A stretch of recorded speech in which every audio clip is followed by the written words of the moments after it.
Hello, hello. Hi, here we go. Welcome, everybody. Zoom, look at this, what a popular group. And do you pronounce your name Hannah or Hannah? Hannah. Hannah, that's Okay, correct. by the way, just so you know, I'm not forgetting about you today. And it's my bad, nobody else but me. So I apologize. No worries at all. Okay, everybody. It is, okay, good. So when you switch the screen, you can see it here. So Okay, you can got see it. Okay, in Zoom. perfect, good. So- Okay, thank you. What an exciting meeting today. We have a craft talk and we have a Rotary Scholar, both today. Now, wow, that's an incredible way to start. Let's give everybody a hand. I'm looking at this. The one looks better. Okay, let's start. And we don't start the meeting without this. Yeah. I had to wake myself up. Okay. All right.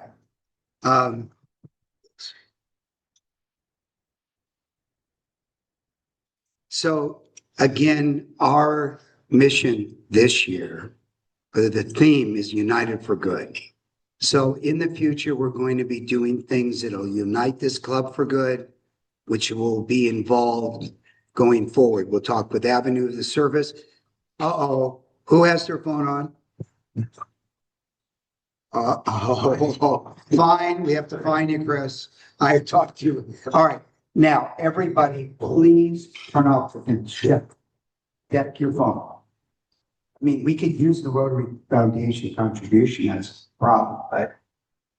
All right, everybody's reaching in. Ethan, you got your phone turned off? Good. It's not the young people, it's the older people. Okay. Phil, you want to run the meeting? Okay. So no Peter Galway. Thank you. Will you, but please don't. Not yet. Dial it down. No, you don't want us to take a vote. Okay. Let's welcome those on Zoom. And I see, and let me see here. We see Terry, welcome Terry, Mike Newman, Ed Jackson, and of course our guest of honor, Hannah. So good to see all of you. I want to thank Peter Moore. Peter, we're thanking you. Let's give him a round of applause. And I was greeted so warmly. Thank you. The pledge, in lieu of Jim is not here, we had asked Steve Shear to lead us in the pledge. So everybody stand up, the flags over here. Everyone, on your feet, Here we go. right hand over your heart, and follow me. No, don't follow me. He did. I pledge allegiance to the flag of the United States of America, to the republic for which it stands, one nation under God, indivisible, with liberty and justice for all. And then Ron, if you come up, please. Are we singing a song? Oh, an impromptu song. So today, what song should we sing for Rotary? How about God bless the How about God bless God? I was gonna think of it. Oh, God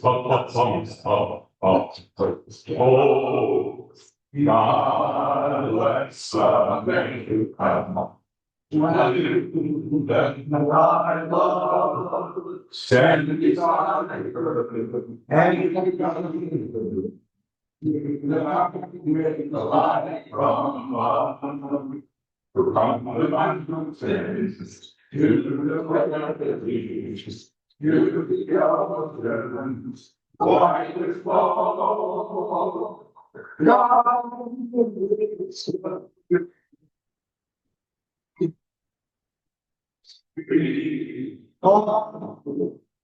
God.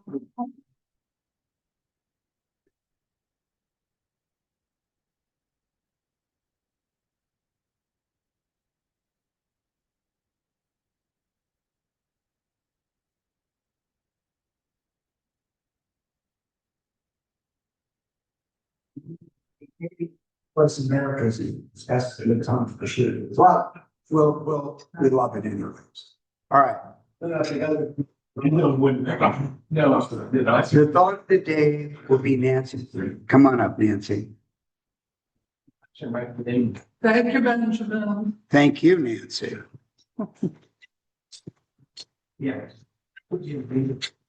My heart hurts every time I hear someone announce that they have pulled off or cut off a loved one or a longtime friend over clashing political beliefs.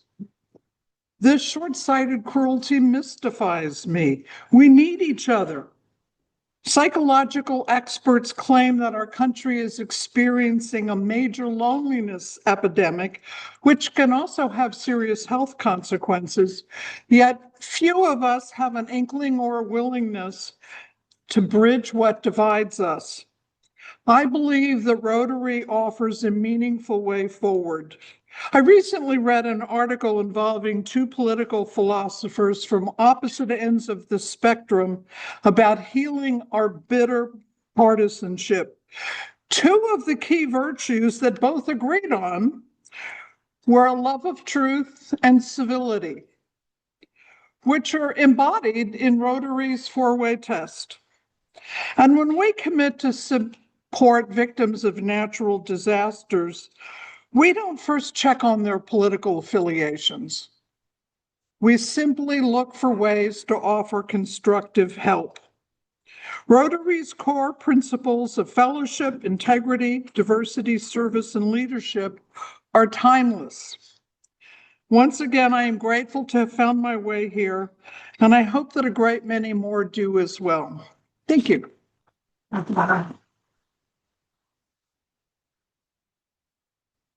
And what I think Nancy is talking about is we can agree to disagree.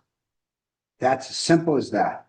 As we're dealing with our club, some of you are here, some of you are here, some of you are here. I find every single person here interesting. I love everybody here, no matter what their politics are or what they do. Okay, so embody that. That's the united for good. Okay, let's unite for good. All right. A great thought. Okay. Got a glitch. Tia, can I have your help, please? We're pivoting again. Okay. Okay. Thank you, Jim Crane, for being the windmill rider. Appreciate it. Visiting Rotarians and guest Rotarians. Chris, would you please introduce your special guest? Not Hannah, your special guest on your left. Right. Yeah, my special guest is a member of the club. So a special guest. Are you kidding? She's your better half. So come on now. See, this. They're 40 now. Whoa. So Sharon, as a pleasure find, when you hit the 50th, what should Chris and you be fined for that special event? You think about it, you got a year to go. No way. No. Put a few zeros on, okay? Okay? Tom Barris. Okay. Sam, you want to introduce your guest? Yeah, Matt, okay. My friend Paul, he's with UCLA Health, works in hematology and oncology. Something special about him, he used to work in the artisan repertoire at Warner Brothers Music. So, I actually have another guest who has been looking for parking for 30 minutes here. I'll wait for him to come. Okay, so we'll hopefully, before you speak, we'll introduce, okay? Yeah, would you like to say something? Oh, just thank you very much for, Stand up, please, so that people can see. thank you for having me here. Thank you for the food, very gracious. Excited to hear from Matt today. And thank you, yes. So We're glad to do it. Now we can introduce a special guest speaker. Chris, can you come up? Don't say it. I might never have seen. Ah. Hi, Hannah. Hi, Chris. Nice to see you. Nice to see you too. And many of you know, I have the pleasure of being the Westwood Village Rotary Club's scholarship chair. Doing that for a few years and enjoy it very much. And also am for the district as well. And we are blessed this year to have 2 global grant scholars for need adjustment from Westwood Village. And we've introduced one of them a couple of weeks ago who was at the meeting. Hannah unfortunately can't be at the meeting, but she also has been approved for her scholarship.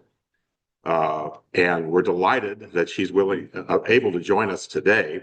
Hannah Ferguson is a Bruin. She's a UCLA graduate. Yeah, I knew that would get applause, Hannah. And she's coming with us today from New York, where she is, and she's working. And I want you to introduce yourself and just tell them briefly a little bit about yourself and where you're going on your scholarship and what you're going to be doing. Absolutely. Thank you, Chris, for that introduction. You bet. If it's all right, I will share my screen. I'll just replace what's currently there and then we'll move. Oh,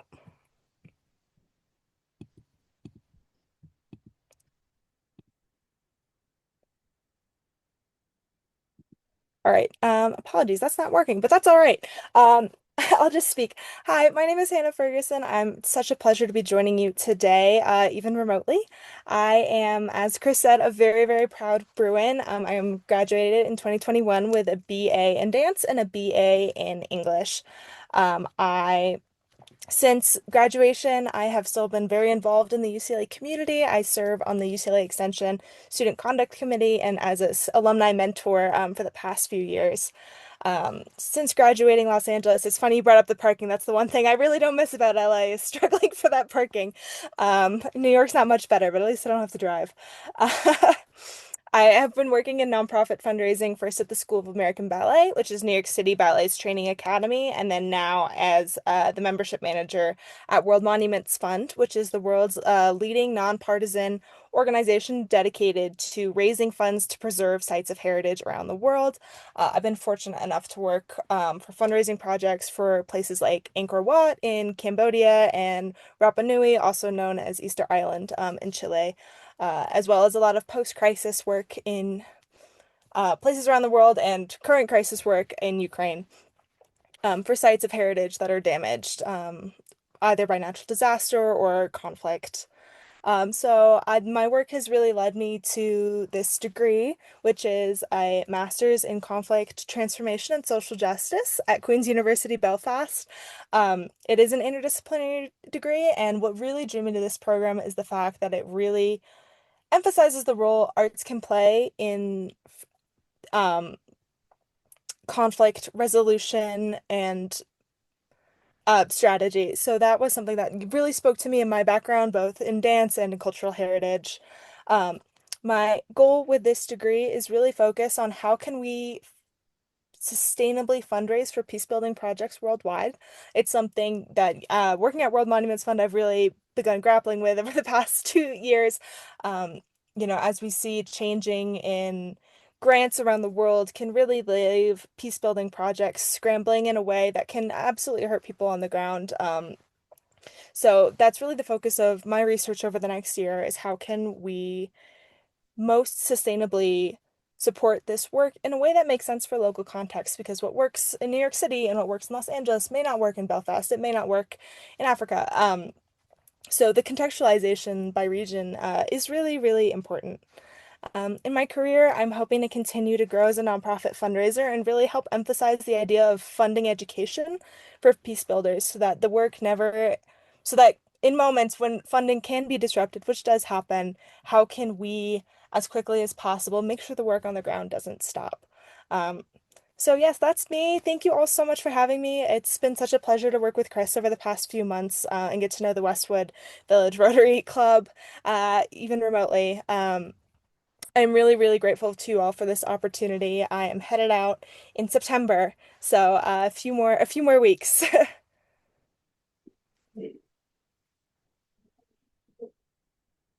So I would like to comment on that. One of our pet projects is a school in Palestine, in Israel, that specializes in conflict resolution. So we'll send you the information on that because we help fundraise for them. That's amazing. Absolutely. Uh, Please do. and during the crisis in the Middle East, they were not able to fly out of the Middle East because of the conflict in the Middle East. And so but the school is about conflict resolution. It's high school. So you're doing the right thing. Keep it up. It's part of Rotary's, one of their cores is peace building. So you're doing good work. When you're back in town, please don't hesitate to let us know. We will have you as a featured speaker, okay? Absolutely. Thank you so much. Thank you. Now we got you, okay? You're there. All right. Thank you, Hannah.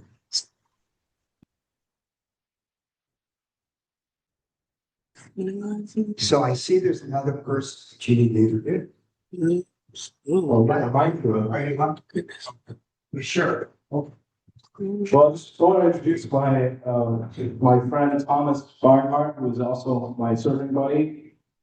He's also, I believe you call yourself a financial planner, but specifically with business legacy succession planning and donor advice. So great to have him here, and I have to give a talk, but you should give a couple of words to yourself. You should stand up. Come over.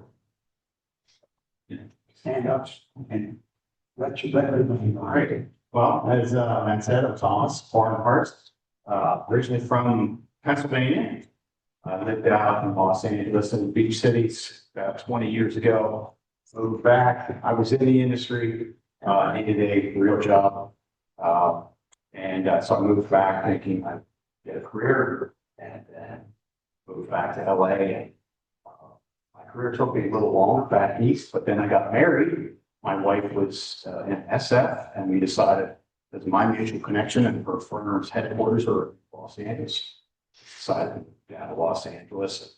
I'm reinventing my practice. I left a pretty big firm in right outside of mainline Philadelphia.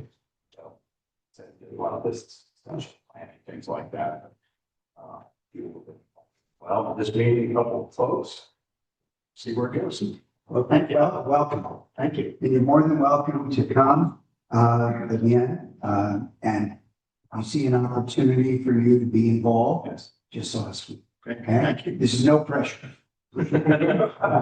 Just some.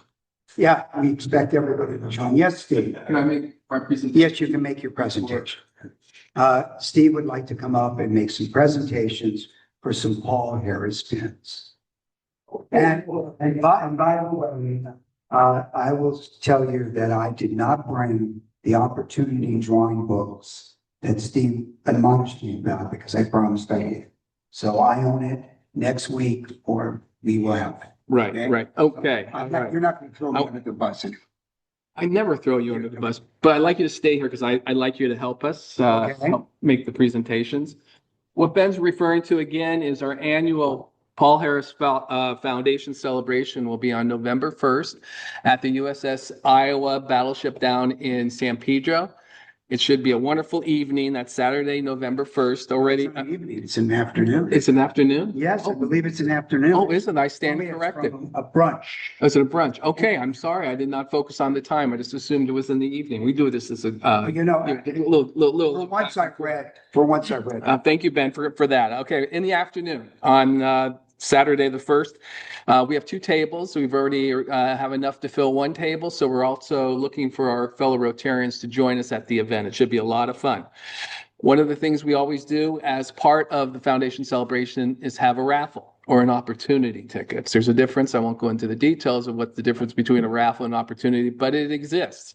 So as Ben said, next week we'll actually have the raffle sheets here. The reason I want to talk a little bit about it now in advance of it, next week, is that the district seems to never quite settle on the technique or the process. The process this year, we will not be able to do it, fill out the raffle tickets online. We'll actually have booklets, or it won't even be booklets, it'll be sheets. So on the sheet, we'll fill that out, and that's how we'll do our raffle tickets. But again, it's $100 for 12 tickets, similar to what we've done in the past. And again, the most important part is the money goes to our Rotary Foundation. So I encourage everyone to please participate. Last year, we raised $9,100. That's amazing for just our club and raffle and opportunity tickets. So again, I thank you for that for last year, but I'm hoping that we can even do better this year. So I'll have it next, all the opportunity sheets next week. I will also provide you with instructions on what you need to do at that point. But again, the money goes towards our foundation. And when you purchase the opportunity tickets, it goes towards the Paul Harris Fellow. Paul Harris Fellow is an award given to members and individuals who give $1,000 to the Rotary Foundation. But many of us don't just stop at 1,000. We continue and we donate well beyond just $1,000 to Rotary. And today I'd like to make a presentation to two of our members who have continued over the years to make contributions to the Rotary Foundation to a point that they are considered what we call multiple Paul Harris Fellows. For every $1,000 you donate to the Rotary Foundation, you are designated as a multiple Paul Harris +1 if you give $2,000, all the way up to where you become a major donor when you give $10,000 to the Rotary Foundation. So today I want to honor two of our members, two of our past presidents. First, I'd like to honor past President Chris Bradford. Chris, would you like to come forward, please? And in fact, Chris and I have been playing this game called Maybe I'll give you a pin the next time you're here, and maybe I won't. But today I'm going to give Chris 2 pins. Yeah. And that is, Chris has been designated a Paul Harris, multiple Paul Harris +5. Wow. But in addition to that, while we've been waiting to make the presentation, and his generosity and Sharon's generosity has allowed Chris to become a Paul Harris +6. When you become a Paul Harris, multiple Paul Harris +6, you graduate from sapphires to a ruby. So this pin actually has a ruby on it to designate that he's a Paul Harris +6. Thank goodness. So I'm going to. Wonder how much I can pawn that for. Probably pretty expensive. You know, there It's worth your membership. to make sure Maybe so. health is looking. Okay, sorry about that, Pat. Anyway, congratulations. Thank you. Chris. Congratulations. Take care. Thank you so much. Thank you. Thank you very much, Chris. And then the other person I'd like to honor, and I'd like you to take it to him, is our Pat. Oops. Whoa. Anyway, I was here a little on Okay. Sorry for Am that. I taking it to? And so I'd like to thank this other former or past president of our club, Tom Barron, for Tom. becoming a Paul Harris +6 as well. Tom, thank you so much on behalf of and Chris, on behalf of the foundation, the Rotary Foundation, and the Board of Trustees for making your very generous gifts to the Rotary Foundation. So again, thank you, gentlemen. And next week, I'll have the actual tickets and I'll pass them out to everyone at that point. So thank you very much.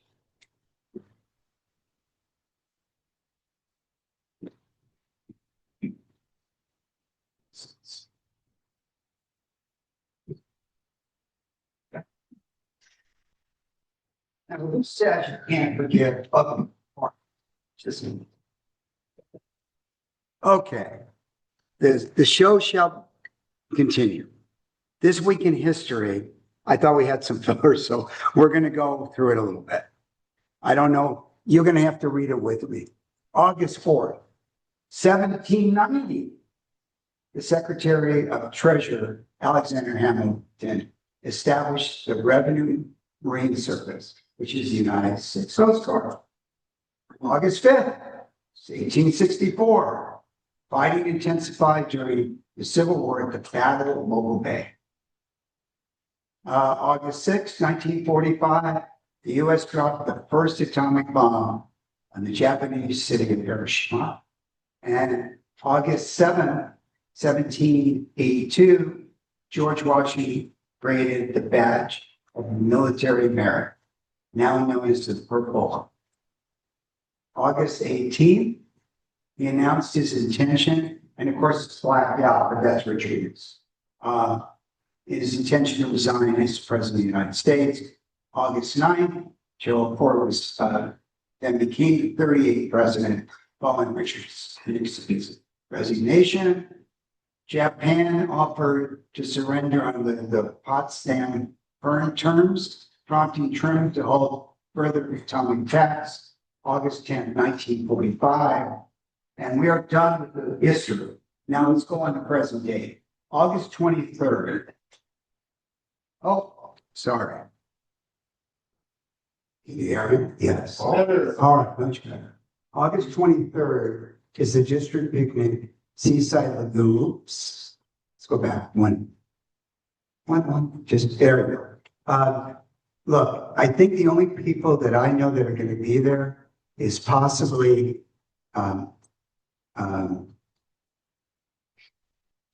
Marshall Hunt and myself. Anybody else want to join us? Please, people at the school that no, just our clubs. Yeah, we're having fun. You know, that's cute. That's really cool. And you are going to be on the boat. You're going to be the captain of the boat, okay? I hope it doesn't sink. And I hope you know how to swim. Okay. But if we're not planning on making a boat, just wear your hat, your Hawaiian shirt, and have some fun, okay? September 5th. Oh my God, Drag Me to Bingo, a fabulous drag queen bingo fundraiser foundation for the Rotary Club of Mental Health. I know Mark was always going to be there. Diane, are you going to be there too? No. So Mark loves these. So join Mark alongside other Rotarians at this wonderful event.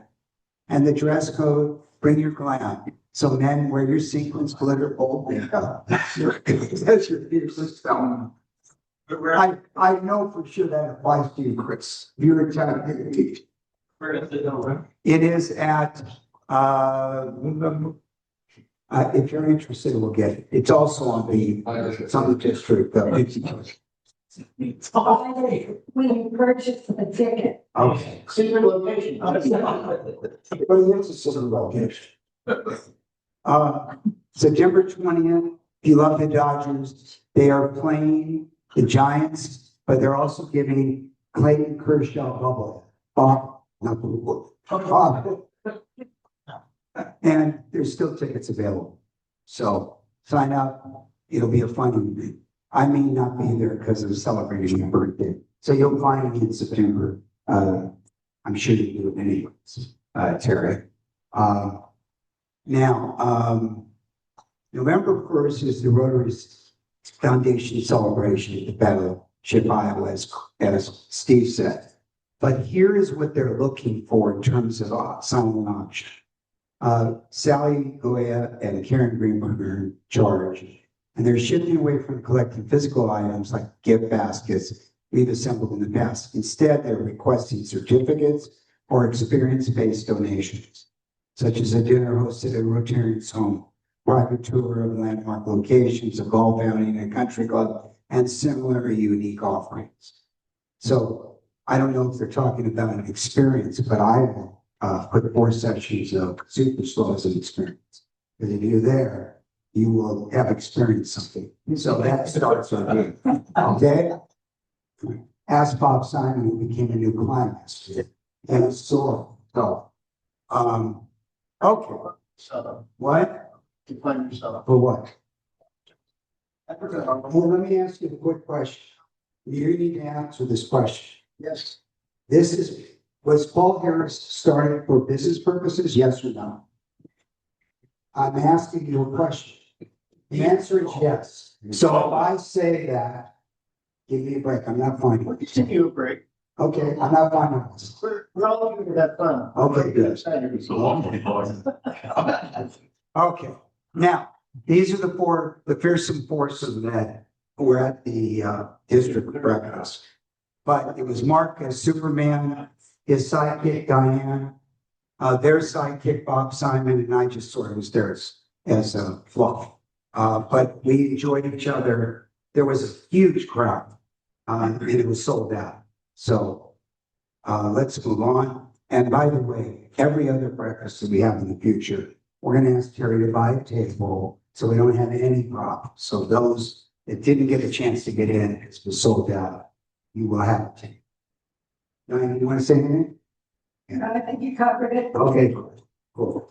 How exciting today is.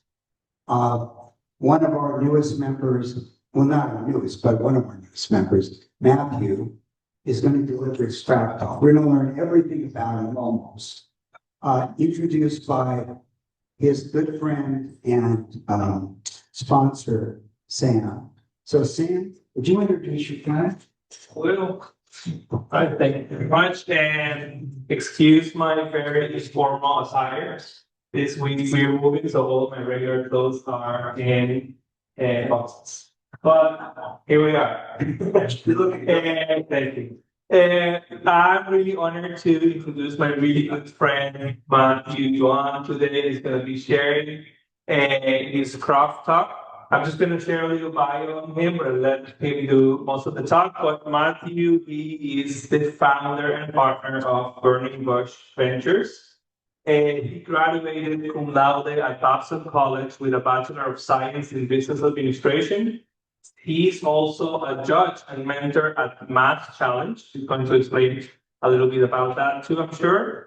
And today, Matthew specializes in advising technology companies, investment professionals, and traditional businesses on how to grow their business. So guys, now you know, he's the guy you want to talk to. And without further ado, Matthew Juan.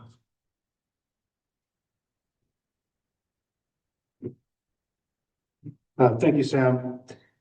One thing I do want to add about my friend Thomas here is his wife waited 30 years for him to marry her. And I'm just looking at him, maybe he should be the speaker next week. But anyways, so it's a great honor for me to speak here today.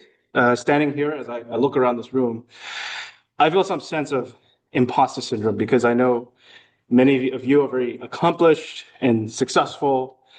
And nevertheless, I want to thank everyone for the opportunity to share more about myself and to learn more about me. So as you'll notice further in my talk today, I have a pretty diverse background. I wanted to organize my talk into 7 words, which in Judaism is the symbolic number for completion. And the words are in 3 languages, English, Chinese, and Hebrew. And I hope to give you an account of my life within these 7 frameworks. So the 7 words are, I'll read in English: the name, the world, family, learning, work, life, and faith. And I'll start with the first, Hashem, the name, or 名字 in Chinese. And I have 3 names. I have an English name, I have a Chinese name, and I have a Hebrew name. And I received those names in that order. I just want to tell a story of each of these. So in 1994, a year before I was born, my father was doing his postdoctorate at the University of Oklahoma. My parents were brought up as atheists in communist China, but my mom at that time had recently become a born-again evangelical Christian, which forced my dad to start reading the Bible. And as he was reading the Bible, he noticed that the first book of the New Testament was named Matthew, and the prologue before the books explained that the word Matthew means gift from God. And he told himself that if he had a son, he would name him Matthew.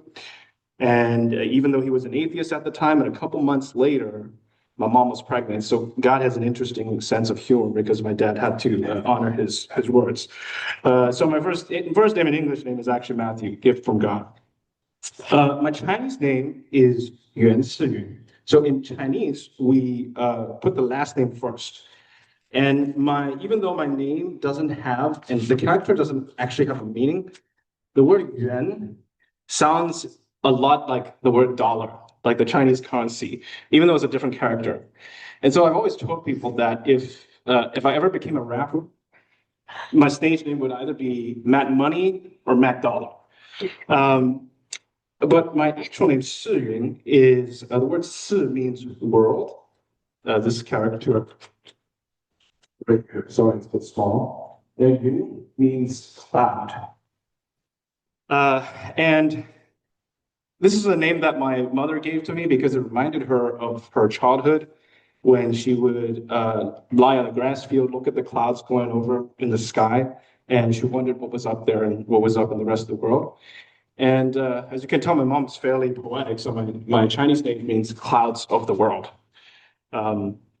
She would later claim, too, that she chose this name because when the Israelites were in the desert and they had an altar, and God came down to meet with Moses, a cloud would envelop the altar, and no one could come close to it to symbolize holiness. Matan is my Hebrew name. This name was given to me by my Hebrew teacher in college, and I thought initially it was a transliteration of Matthew, but I later found out that it's actually a different name because Matthew is Matidyahu in Hebrew, and Matan actually means gift of Torah or gift of the word, which carries a different meaning than my English name. So, not to say the least, these three names show you that I have multiple identities. Okay, the next word is ha'olam, the world, 世界. I selected this word because even though I'm fairly young, I've seen much of the world because I've lived in many countries throughout my life.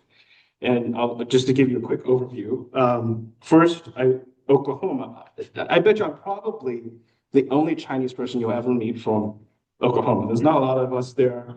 We blended with the Native Americans, and I was born in a city called Norman, Oklahoma, where my father was doing his postdoc degree at the University of Oklahoma. 2 months after I was born, because my parents didn't exactly like oil rigs and flat plains and tornadoes, we moved to Canberra, Australia, where my dad was a professor at the Australian National University. And in fact, I learned how to speak English with an Australian accent until the age of 13. And my sister was also born in Australia. And then at age 3, we moved again as a family to Singapore, where we lived for 10 years in the Australian expatriate community. And Singapore is one of the greatest countries I've lived in. When I look back on that time, it's a time of happiness, joy, and carefree. I mean, part of that was just being a child, but also the government there did a really great job in making a very safe, secure, and modern a city. So they really did a good job. And then at 13, I moved to Hong Kong, where my accent started changing. Initially, I went to a British school, so my Aussie started to switch to British. Then I switched to an American school for my last year of middle school and high school, and now I speak with American accent. So Hong Kong was actually the opposite of Singapore, where I was thrown in with a bunch of very competitive Asians. And in fact, the social status at my high school was purely determined by GPA. That's not even a joke. And I don't want to further enforce the stereotype here, but in Asia, it's a little bit more intense. At 18, I came back to the United States. I went to Boston and attended Babson College, lived there for 7 years. And in 2020, I moved to Los Angeles and have been here since. So this is just a quick arrow of where I started and all the way coming back to the United States. The next word, mishpacha, family, 家庭. I want to start with my heritage, with my grandparents, and actually first my great-grandfather, who's here on the very left. He was from the Jewish neighborhood in Shanghai, but he's a Han Chinese, and we were there before it became the Jewish neighborhood of Shanghai. And this neighborhood is where Monica White, who was here speaking a couple weeks ago, is also from. And you can actually see from this map that our house is here, and she lived here, and about 25 minutes in distance. So it just shows you how small the world is. But my great-grandfather, he was a very accomplished man.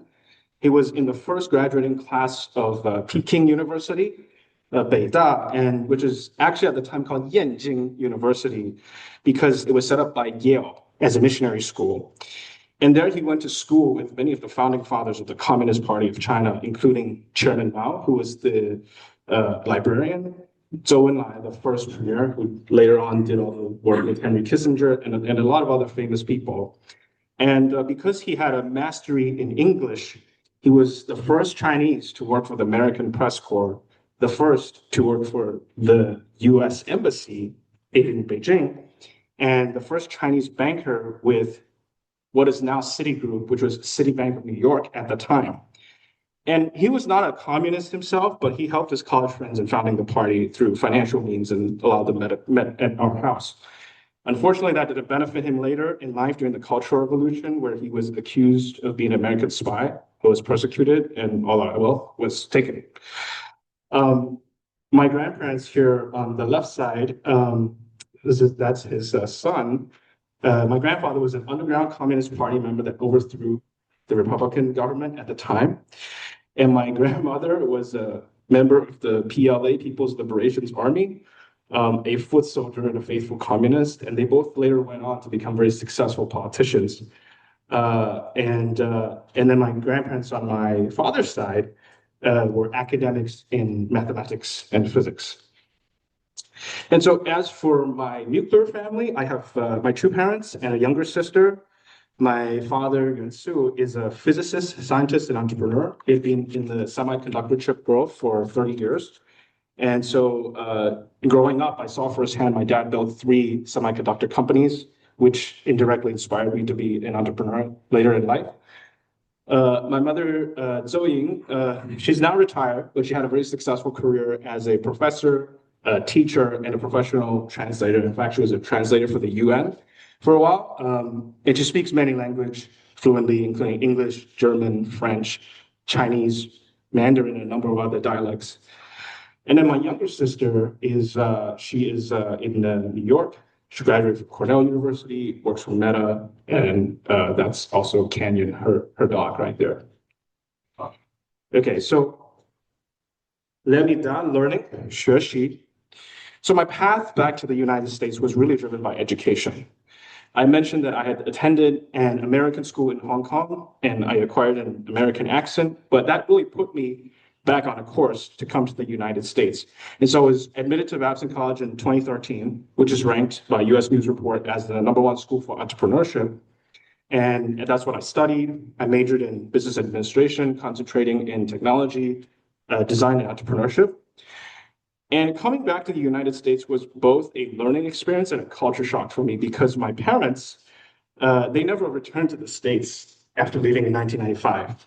And though I carried a US passport and spoke with an American accent, everything was foreign to me. I remember when I first landed at JFK in New York, I handed my passport to the immigration officer in the US citizen line, and he stamped it. He gave me a huge smile, and he said, "Welcome home," to which I responded, "I'm sorry, I've never been here before."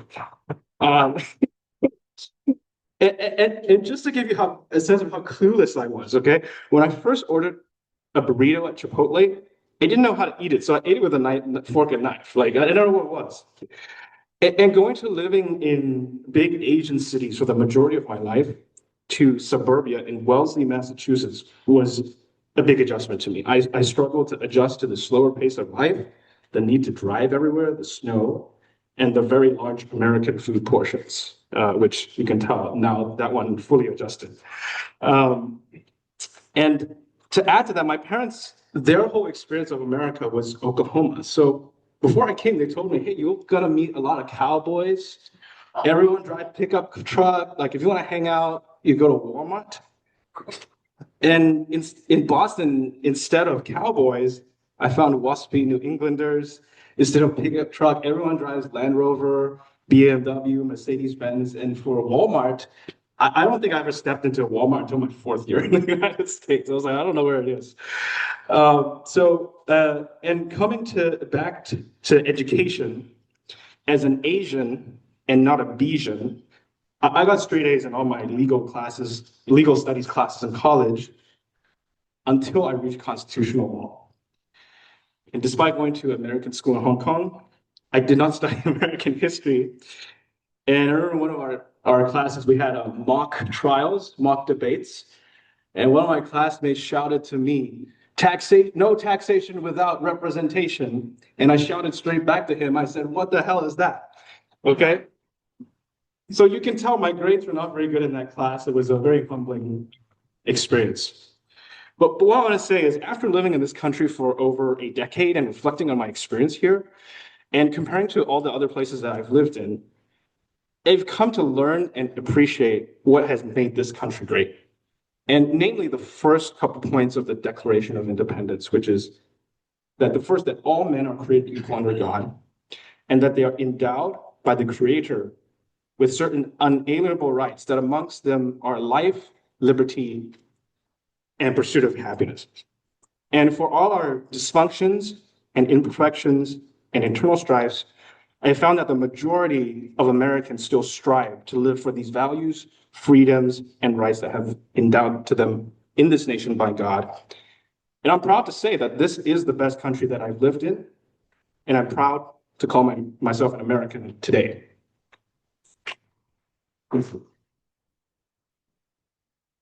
So, avodah, work, 工作.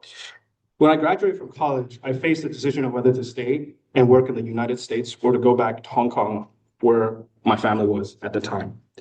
It was a difficult decision because one was going back to something I was familiar with, and one was a new challenge to try something new. And I decided to stay here and try out my career. Having gone to Babson College, I set my eyes on business and entrepreneurship.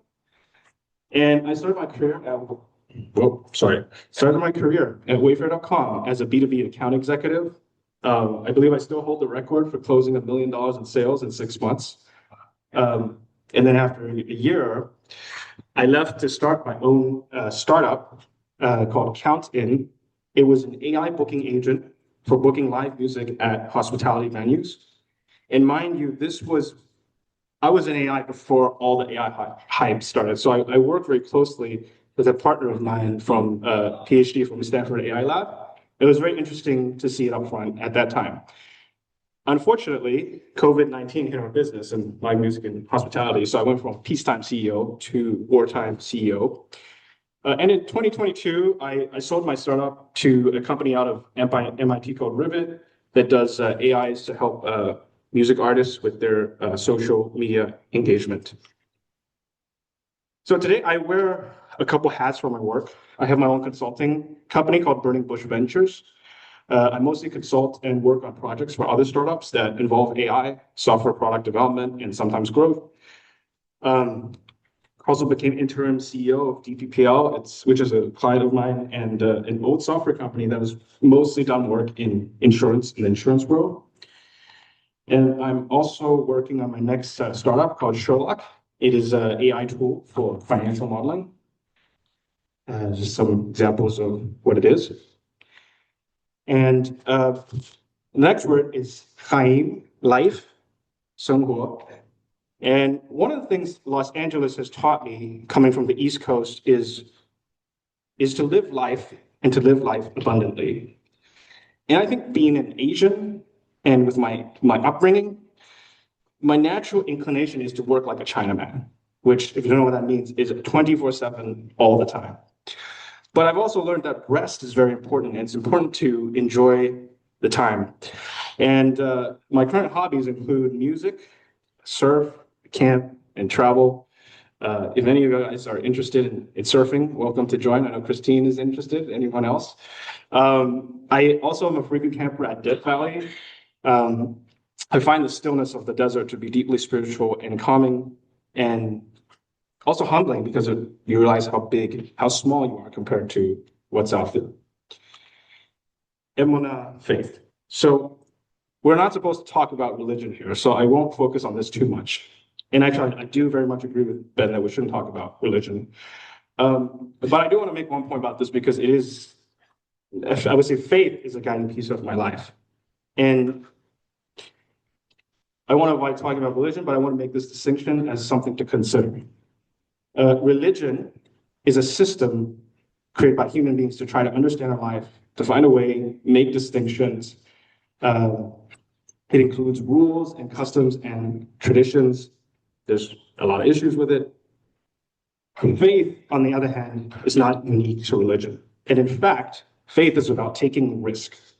So when you place a bet in a slot machine in a casino, you call it gambling. When you place a bet in the stock market, you call it finance investments. When you make a bet on God, we'll call that faith. So with that in mind, I'm going to give a very quick summary of my faith journey. We'll wrap it up for Q&A. I grew up as an evangelical Christian, and when I moved to the United States, I had a crisis of faith due to an addiction. I almost got locked up in a mental hospital, and then I found God. I started studying the Bible, and it led me onto the path of exploring Judaism, studying my own family history, the Torah, and learning Hebrew. And today, this is a very central guiding piece of my life. I do want to clarify something. I am not ethnically Jewish, and I have not converted to Judaism, but maybe in my heart and spiritually, still trying to make honorary status of the tribe. So to end, Ben's son asked me at his devotions party, Matt, why do you like hanging with the older folk at Rotary? And I'd like to read a psalm in Tehillim to you by Moses, but the word that is there is actually wisdom. I'll read it in English because every Hebrew probably half the room is not going to understand. Lord, you have been our dwelling place in all generations. Before the mountains were brought forth, forever you had formed the earth and the world, from everlasting to everlasting, you are God. You return man to dust, and you say, return, O children of men. For 1,000 years in your sight are but as yesterday when it is past. Or as a watch in the night, you sweep them away as a flood. They are like a dream, like grass that is renewed in the morning. In the morning, it flourishes and is renewed. In the evening, it fades and withers. For we are brought to an end by your anger, by your wrath. We are dismayed. You have set our iniquities before us, our secret sins in the light of your presence. For all our days pass away under your wrath. We bring our years to an end like a sigh. The years of our life are 70, or even by reason of strength, 80. Yet their span is but toil and trouble. They are soon gone, and we fly away. Who considers the power of your anger and your wrath according to the fear of you? So teach us to number our days, that we would get a heart of wisdom. I'd like to end by giving you a question, because it's better to give than receive. I am 30 years old in 2 months exactly as of today. I've had a pretty abundant life for someone who's relatively young. Yet one of the things I've come to realize is the brevity of life. And I feel like my life is gone very quickly in a blink of an eye. And I'm sure many of you here share that same feeling as me. So my question for you today is, what have you learned about numbering your days to get a heart of wisdom? I hope you will reflect on this question. And even more, I hope you will tell me the answer to it so that I get to learn something new from you. And I want to thank you very much for taking this time to listen to my thought.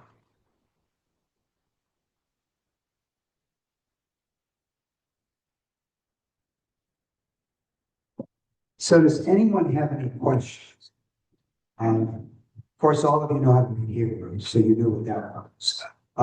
But I don't, being Jewish, I wouldn't be able to begin to read. So what was the answer to my son? Confused. Wisdom. And did he tell you, did he agree with that? What did he say? I don't remember his answer. So, by the way, I'll give you the answer Yeah. he asked me. So the answer to the question, he goes, why do the young people hang out with you guys at Rotary?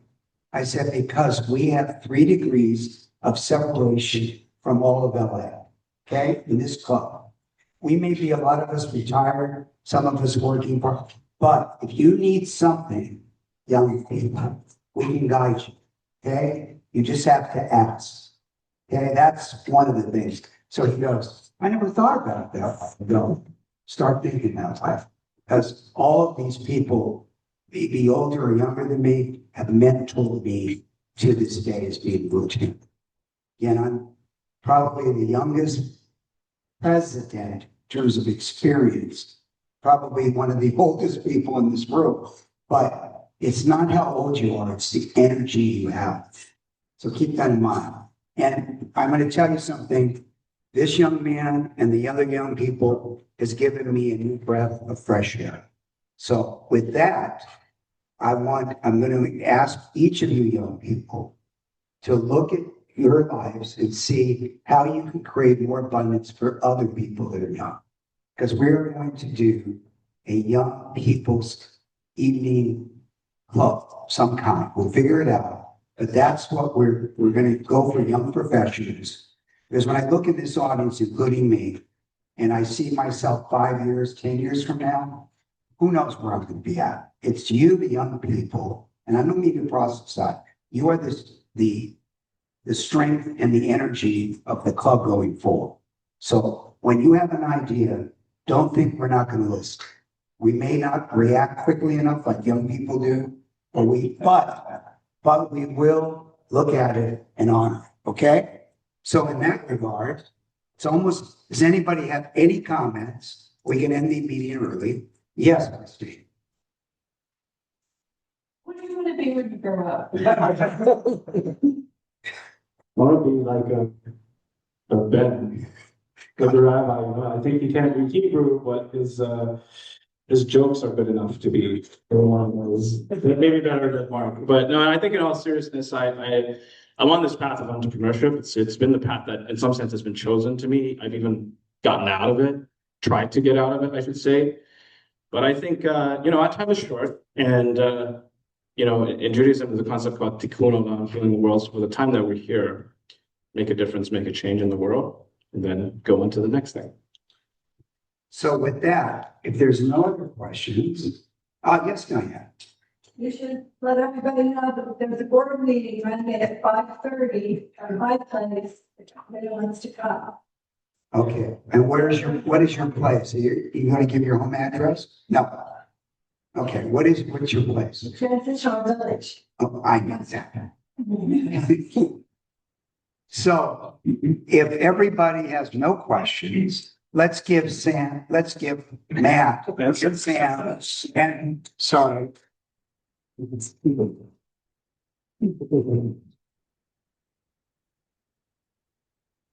Did you want to tell them about the August 13th event that Mark is hosting? Also the young people? Or? No. Okay. So everybody, before we adjourn this meeting, it has been, again, every week has been an honor to be here. I'm going to be here for the next 3.5 months as your president. And I want you to know each and every week I gain something from it. So, and I want to give a special shout out to my friend Tom Barrett. It's so good to see you and to be with us again. I know it's not easy, but it gives me pleasure. Okay? Yes, Steve. Is there any fourth John O'Keefe? I know he was, okay, please. He had to put surgery for melanoma on Tuesday morning. I haven't heard back, but I don't know anything since that time. That's too exact on me. Okay. So, I would like the young people to hang out for a minute with Ron Leister. Come over here, Sam. Okay. And because everybody keeps on saying, how can we create a new website? You got to talk to the webmaster. He's got the keys. He's right here. So everybody meet at Ron's table. Okay? And those of you who want to help with this website, we're all invited. So in that, we're going to end the meeting right now. Thank you, everybody.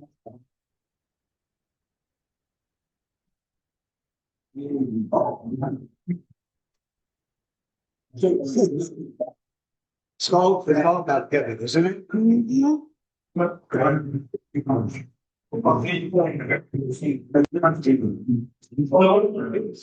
Yeah, I think